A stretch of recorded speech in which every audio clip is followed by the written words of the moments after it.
Hey, welcome back to Creating Happiness. I hope whoever's listening to this, you're having a great day and a great week, and I hope today's episode can help elevate that even more.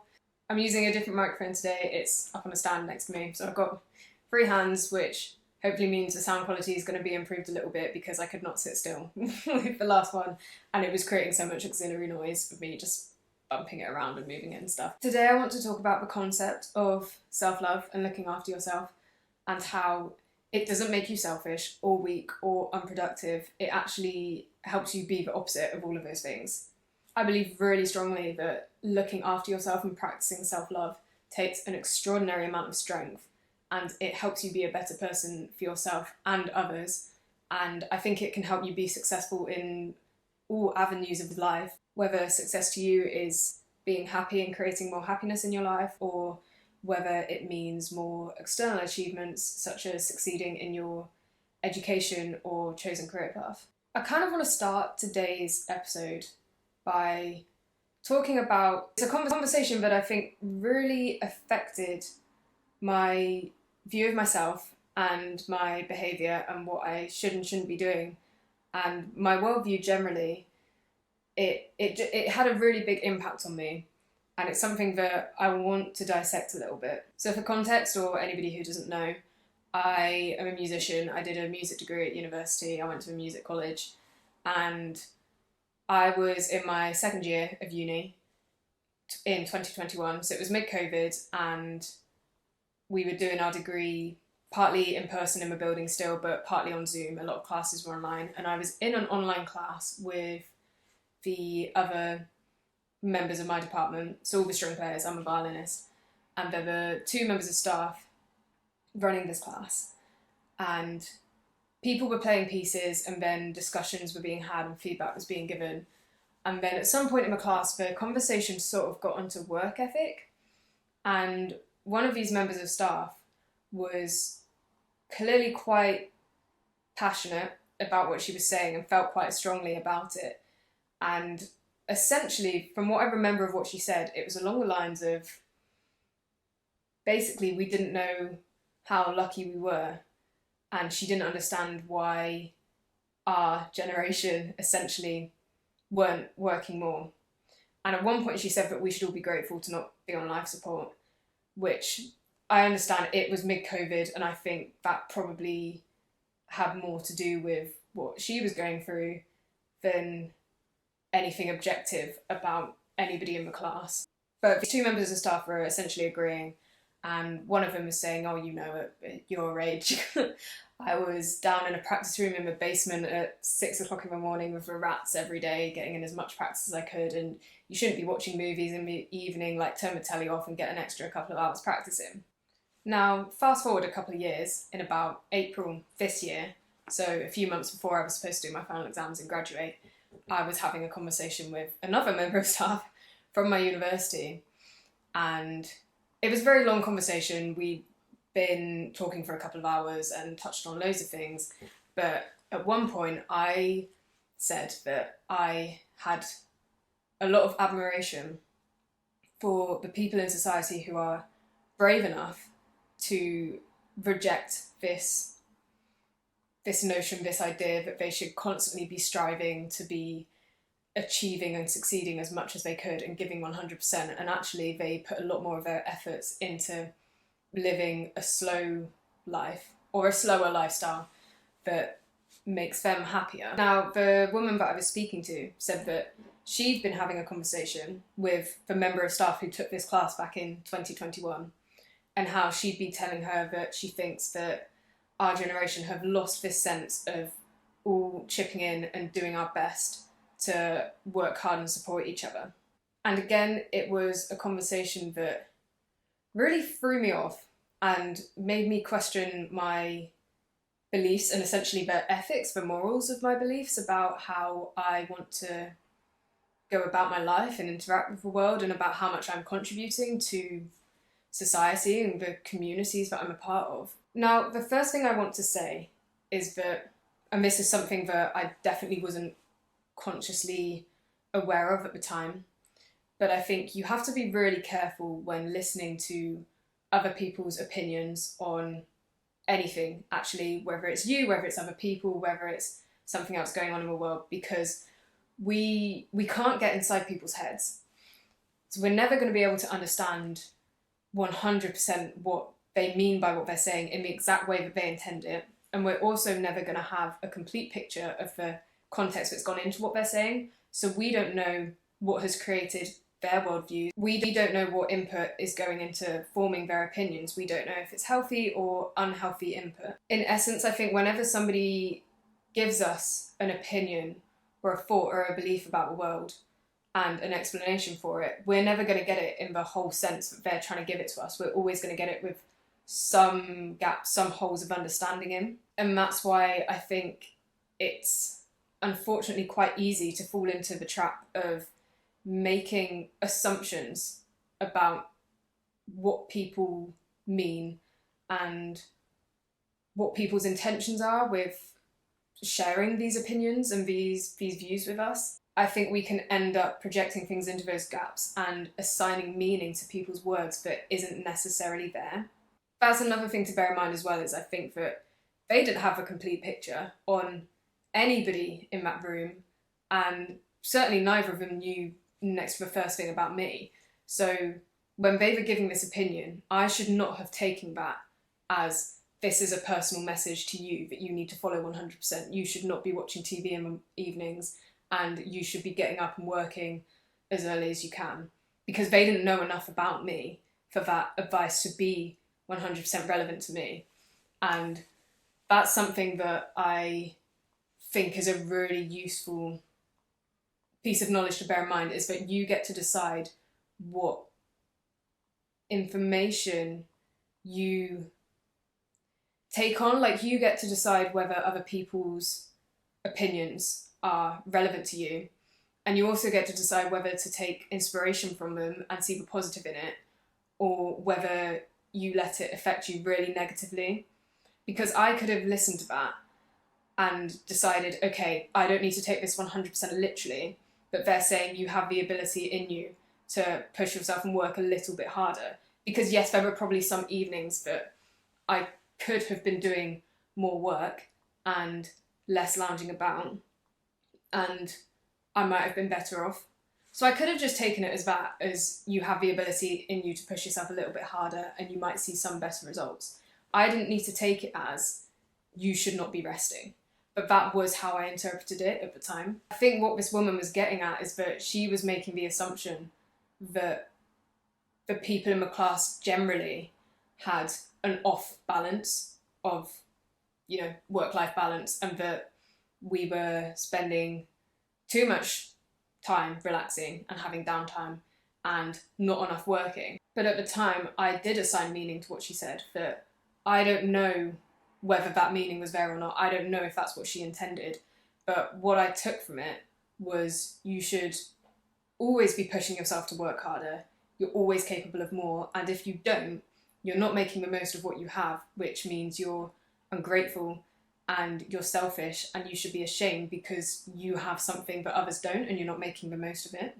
And then similarly, when I had this conversation in April with another woman from my university, and she was saying that our generation had lost this communal sense of doing our best and chipping in and doing our bit, putting our all in, essentially, to whatever we do.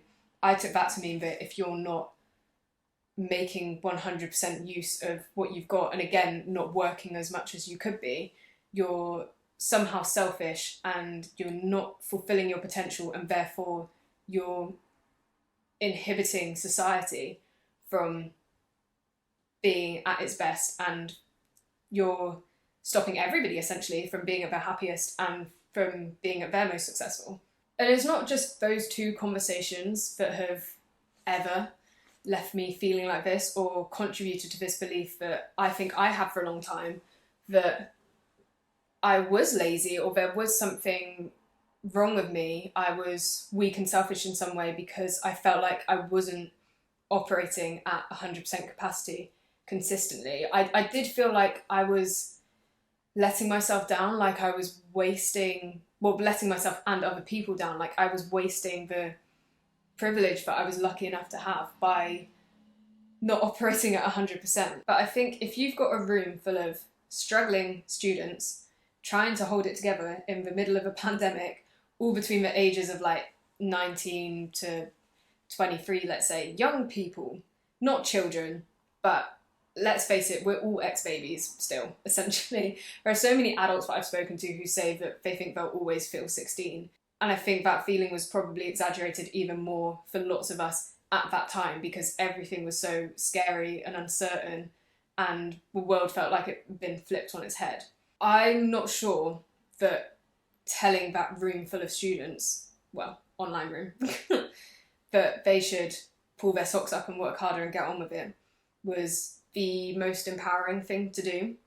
I think if either of those women had said something that would have empowered that class to look after their internal world, I think that would have increased the quality of what they were then able to output, being that what they can give to others or what they can achieve in terms of productivity. Like, I think if you look after your internal world, it increases the quality of what you're then able to put out. Now, it might have been that I was the only person in that class who was negatively affected by that conversation, and it might have been completely down to the way that I interpreted it and nobody else interpreted it like that, and everybody else found it motivational and inspiring and it helped them to do more work. But what I want from this episode is for anybody who is listening and feels like they're in a position that I was potentially in at the time, where I was feeling burnt out and incredibly stressed and emotionally overwhelmed, and like I didn't have enough to keep giving and keep trying to achieve and be productive. But I felt like that was the most important thing, so all I was doing was trying to hammer on at it, is to hopefully share something useful to anybody who feels like they're in a position similar to the one that I felt I was in back then. The bulk of this episode is going to be me trying to persuade you as to why you should look after yourself and invest more of your time and energy into taking care of yourself. And I want to start with this plant analogy that I have. So for the sake of today, imagine that we're all plants. You're a plant and you've got this little tank of fuel, and with the correct processes, i.e. the correct internal work, you can transform that fuel into good quality plant food. And if you're keeping your tank full of fuel and then you're processing it correctly, making yourself good plant food and feeding yourself with that, you're going to produce these beautiful fruits and flowers that can be gifted to or taken by anybody else. If you don't have enough fuel in the tank, it doesn't matter how good your processes are, it's still not going to make good plant food. And similarly, if your processes for transforming the fuel into plant food aren't good, it doesn't matter how much fuel you've got, the plant food's still going to be really shitty and the quality of your flowers and fruits aren't going to be as good. So to produce beautiful flowers and fruits, you need a tank full of fuel, or as much fuel as you can get, and you need good processes to turn it into good plant food. And if you don't have those things and you let your tank run empty, or you don't have the good processes, the good systems in place to turn it into useful plant food, your flower's going to wilt, and it doesn't matter how eagerly you're trying to shove it in other people's faces and give them your fruits and your flowers, or even how eagerly you're like literally like tipping your tank into other people's. If the contents of your tank are stale or poor, if you've got a tank full of bad plant food, or if your tank is empty, it doesn't matter how eagerly you're like trying to empty it out into somebody else's tank, it's not going to be of use to them. And if you let the contents in your tank go bad and you're eagerly pouring it into everybody else's tank, you're essentially just spreading poison. The best way to produce the most beautiful, the most useful flowers is to work on maintaining your tank. So self-care is what is going to refill the fuel in your tank to the top. And things like working on your mindsets, your limiting beliefs, your worldviews, working on emotional regulation and responding and not reacting, those are the processes that are going to transform the fuel into good plant food, and then you're going to have the good flowers to give to other people.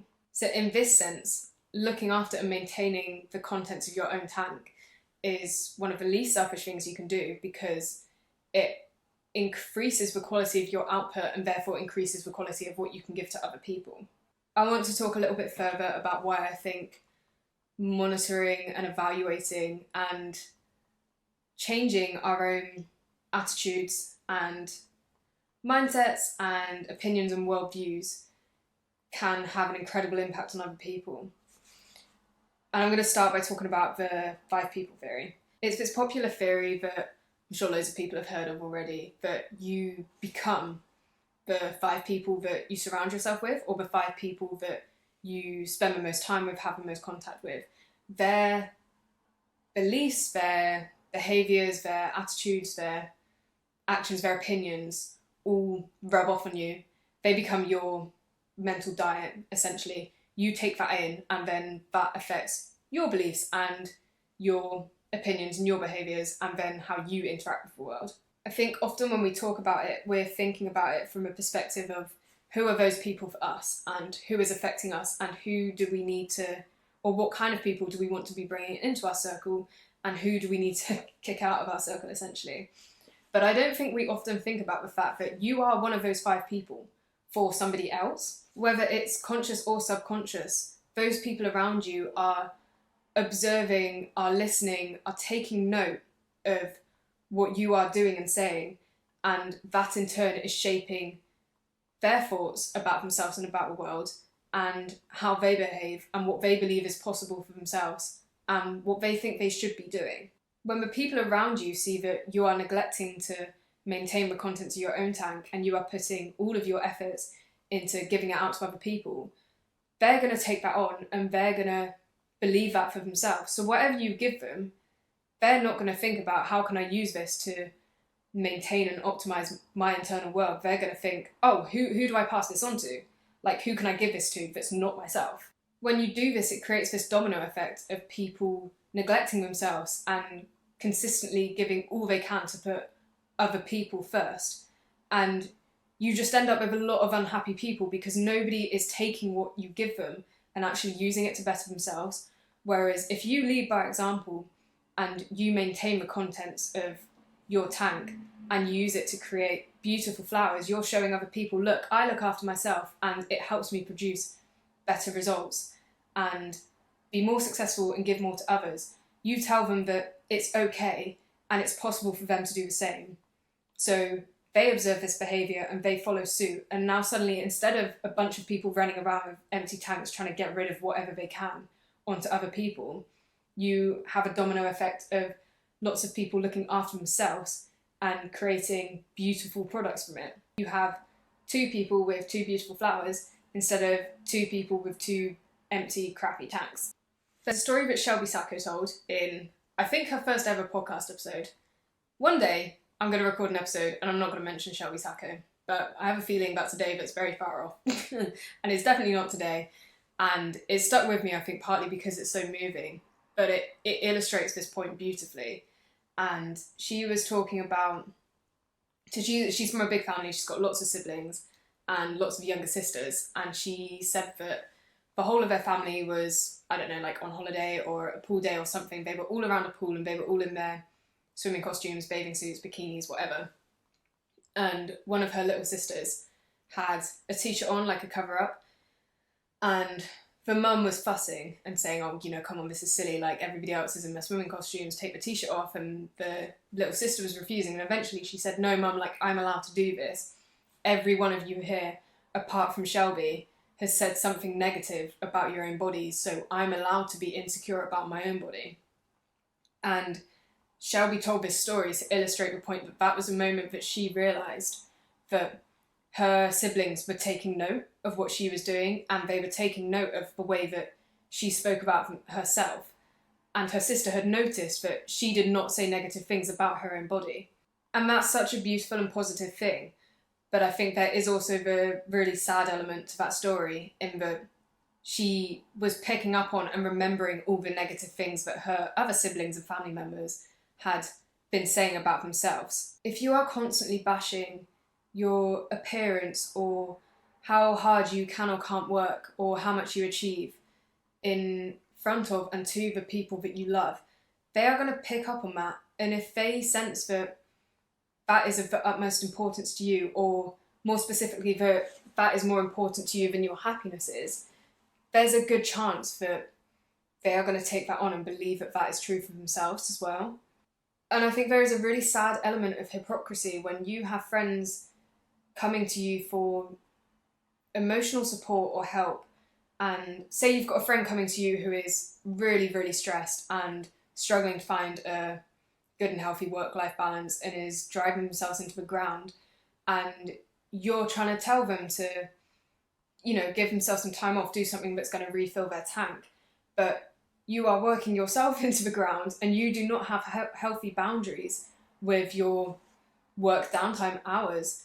Why should they listen to you? Like, why are they going to take any advice that you have to give seriously, even if it's good advice? Or even worse, if you aren't regularly checking in with yourself and monitoring whether your beliefs and attitudes are healthy and helpful, you risk then blindly and obliviously passing them on to the people that you love and care about. But the point that I'm trying to make here is, I hope, a really positive one, in that you can create this really positive domino effect where you act as living proof that the people that you love can also look after themselves and make themselves happier.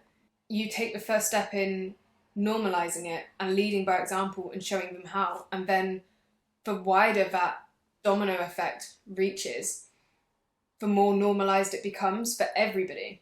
The more evidence that we see that something is possible, the less scary and the less difficult it seems to us. The other reason that I think looking after yourself is so beneficial and is such a great way of increasing what you have to give is that working from within yourself, working on yourself internally first, is probably the most effective way to increase the net happiness and love in the world, because it's where you have the most control. You can spend your whole life trying to give and give to others and essentially trying to control their happiness, but the only person that you have full control over and whose emotions you have full control over is yourself. So I think you're going to reap the maximum benefits for your efforts if you turn them towards yourself and put them into working on yourself internally, than if you're trying to control other people's inner worlds. However much you try to give to other people, you cannot control how much of that they accept and make use of. But if you maximize what you have to work with internally, you're then well on the road to maximizing your potential output and what you have to give to other people. And it is then their choice whether they follow suit and take inspiration from that, or whether they make use of what you now have to give them. And I think despite what other people would potentially have you believe, nobody loses anything from you increasing your own happiness. And I think actually, because of the domino effect, a lot of people stand a lot to gain from you looking after your internal world. I think this narrative that if you are struggling or depressed or advocating to have your needs met or asking for time out, you should pull your socks up because other people are struggling too and other people are getting on with it. It goes hand in hand with a scarcity mindset, which essentially means that you believe that the world is lacking in love and support to go around and that there's a limit on it. So if you take any of that love or energy that you have and you turn it towards yourself and use it to look after yourself, you're somehow taking away from other people because you're using something for yourself that could have been used for them. And that's where I think this idea of selfishness comes from. But it's so false. And I think that's why these people tend to get so personally offended when you do advocate for yourselves, because the way they see it, if you're not putting out 100% consistently to be contributing to your communities or to society, or just to be doing everything that you can, you are personally taking away something from them, fostering this kind of belief inside of you that there is a scarcity and lack of love going round in the world is a surefire way to fast track yourself to harbouring all this resentment because you look at other people who are advocating for themselves and looking after themselves and you think, well, I can't do that, so why should they be able to? But nobody is stopping you. And another person looking after themselves does not stop you from doing the same thing. If anything, it should empower you to do the same thing. You can take inspiration from that. I think it's so important to check that your expectations of yourself are A, reasonable, and B, kind. I think a great way to check whether you're expending yourself unnecessarily is to stop.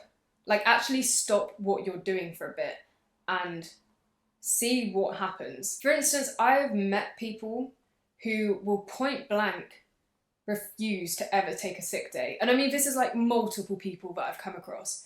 And I think if you just gave it a go, if you tried going home on a day when you are sick with a migraine and you should be in bed, go home and observe what happens. Who is upset? Who is actually suffering from you taking care of yourself and taking the rest that your body needs? And if anybody is upset, are they upset because you have let them down?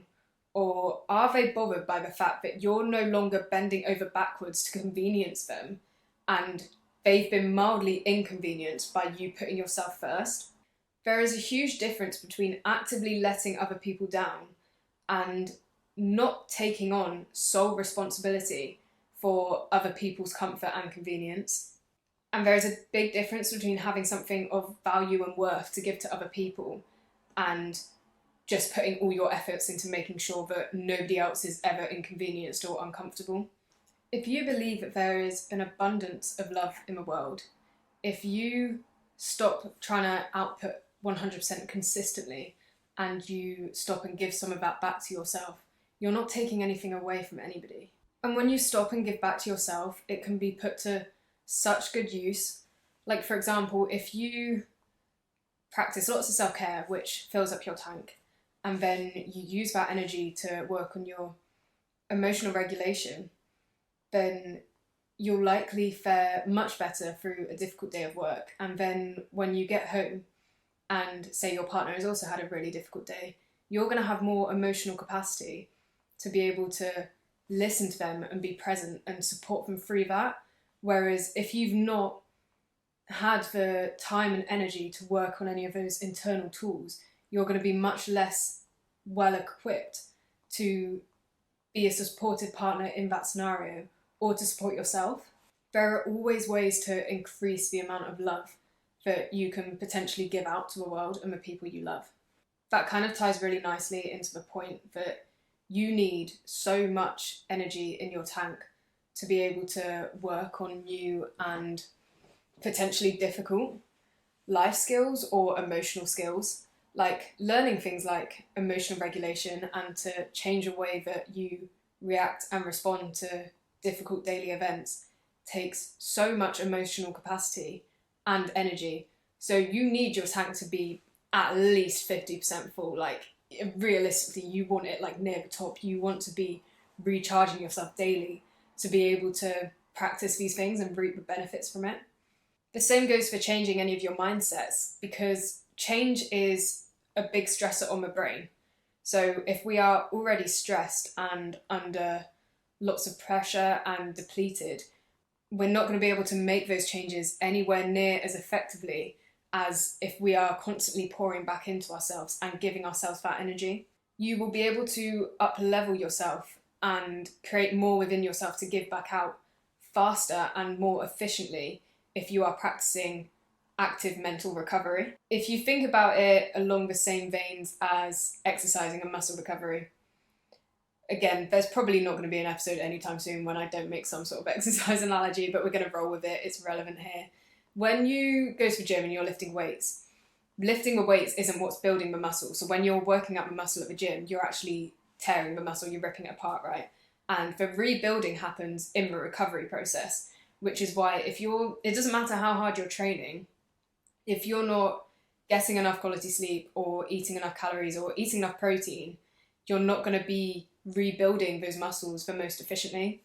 And I think the same thing goes for trying to up-level your mindsets and emotional bandwidth and the way you see and interact with the world, you need to be increasing the quality of your mental recovery in order for these things to be able to happen and take place effectively. In essence, you need the self-care and you need to look after yourself and pour back into yourself in order to change your attitudes and beliefs about the world and your mindsets for the better. Another thing that I think is really relevant to this topic is acknowledging that perfectionism is such a dangerous myth, and being able to operate at 100% consistently is not possible, it's not real, it's not attainable. But also, if you are somebody who will sit in a therapy session like me and say, I recognise that perfectionism isn't real, that's not what I'm aiming for, but I want to be aiming to and achieving as close to my maximum output as I can get all of the time consistently. That is just another form of perfectionism. It's another lie. And it makes me really sad to think that I used to think like this, because I was just kidding myself that I wasn't being a perfectionist and I was still holding myself to an impossible standard, which was contributing to so much of my misery unnecessarily. If your aim requires 100% consistency and you see a day that you operate at below this perfect consistent line as not good enough, it is perfection. It doesn't matter if you are saying that that line is a little bit below perfection. Like if the line is straight, if that's what you're aiming for, it's not attainable. Because everybody has below average days and everybody has bad days, and if your expectations don't allow for that, they're setting you up for misery and failure. In my not so humble opinion, I think everybody would be so much better off if we stopped aiming for our best and as good as we can do and just started being okay with being good consistently. I think it would be a much more effective of increasing our output into the world, increasing our productivity, increasing the quality of what we're able to achieve and give to other people. The more consistently achievable something is, the more effective it is going to be. It's really similar to something that Michael Smoke says a lot, and I mentioned him on my last episode, but I don't think I actually said who he was. And he's a fitness and wellness lifestyle content creator, and he also has a podcast called the Higher Up Podcast, which is, if you're looking for a podcast specifically on health and wellness, I would 100% recommend that one. I learn so much from him and I really trust his content and what he has to say. But he says this all the time. He says that the best workout routine is the one that you can stick to, meaning that you're going to see the most results from doing well consistently. And it is much more important to prioritise what you can do consistently over prioritising what is the best that I can achieve on any given day. Because most people are never going to be able to achieve their best 100% of the time. And if you set that expectation for yourself and you fall short of it, you are then having to waste so much emotional and mental energy dealing with that shame. There are so many negative consequences to that. I could do a whole episode on it, because you end up thinking that I'm not good enough, and then when you believe that about yourself, you start acting like somebody who is not good enough, and it limits what you think you are capable of by such a large, upsetting degree. I think trying your best is bollocks. I think everybody should give it up, and I think aim for what's good, and aiming for good to me looks like working hard and then resting and pouring back into myself just as hard. If everybody just aimed for good consistently, I think the net output of love and happiness across the world would be so much higher. And then if you go over and you have an amazing day, that's a bonus, but that shouldn't be the goal. Say if you work as a waiter or a waitress, if you do a great day's shift one day and you get a fat tip, that's great, right? Really successful day, but that doesn't mean that the days that you didn't get a tip are unsuccessful. If you the next day go in and again offer excellent customer service, do your job really well, but you don't get a great tip, that doesn't make that day a failure. It's not reasonable to go home and to beat yourself up and go, well, what went wrong today? Why didn't it go as well as yesterday? Why didn't I get that massive tip from somebody? Because there could have been any number of reasons that you got a tip the day before and not that day. Maybe the person who came in the day before and gave you the tip was just unexpectedly generous. I think it's such a great attitude to apply to life generally, is to aim for good, and if you exceed those expectations, that's great, but don't move the bar. I wouldn't be sat here with anything of any remote use to say to anybody if I had just kept trying to power through and bash out as much as I could and be this good contributing citizen and maximizing my potential. Like, that was only ever going to lead to burnout and disaster and overwhelm. Like, the state that I was in when I was pushing myself too much was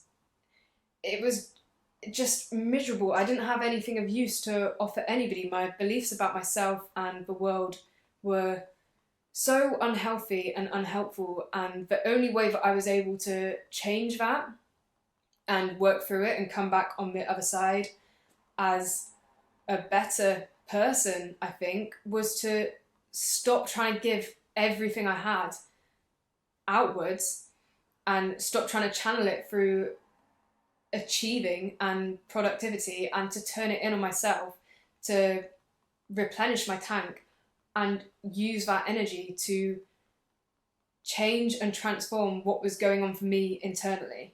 I just think there are so many ways of giving love to the world and contributing to your communities, and it would be impossible to be succeeding at 100% in all of those avenues. Like, we are human, we cannot be doing everything at 100%, like everywhere. For some people, contributing to society might be being as successful in their career as they can, and to some people, like, career and educational success might not be that important, and they might want to put all of their efforts into being an incredible friend or family member.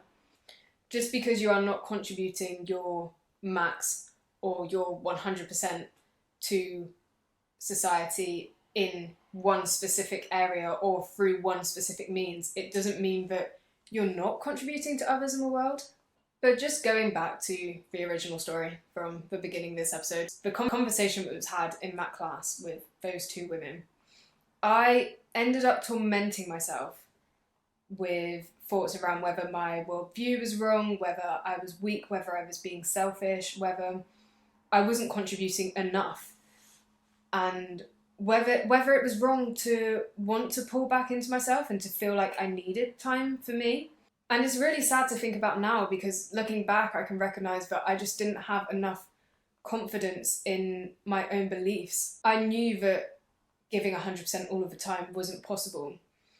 And doing your best to me now means doing and putting out what I can do consistently well, because I think that is much more beneficial to everybody. You are able to give more to other people when you give more to yourself. That is a sound belief. It is based in logic and reason, and I shouldn't have let somebody else's incomplete opinion mixed with my own assumptions and projections shape that strong belief within me. We have this message like ground into us from school age that doing your best to achieve your maximum potential and maximize your output and be as productive as possible is like the goal, and there's so much emphasis placed on that. And I don't remember anybody really at school talking about how to maximize our happiness or well-being, or if it was talked about, it was so minimal. Like, the emphasis is always on how much can you contribute to society, how can you maximize your productive output. And I wish there were more people in the world talking about how can we maximize the love and happiness that we create. And that probably has a lot to do with what success looks like to me. Like, I know that a successful life for me is one that is consistently happy. I don't want to ever be in a place where I am displacing my happiness and waiting for some future event. Like, I want every day of my life to be full of happiness and contentment and fulfillment. Like, I want that for myself consistently. And so therefore, I will always prioritize that over success and achievement. I think I'm going to wrap it up there. I was really unsure about recording this episode today because this is something that I feel so strongly about, and I think it deserves a really concise and cohesive voice. Like, I think it needs that. People need somebody to be able to talk about this in a way that is going to hit home and is going to be the most effective.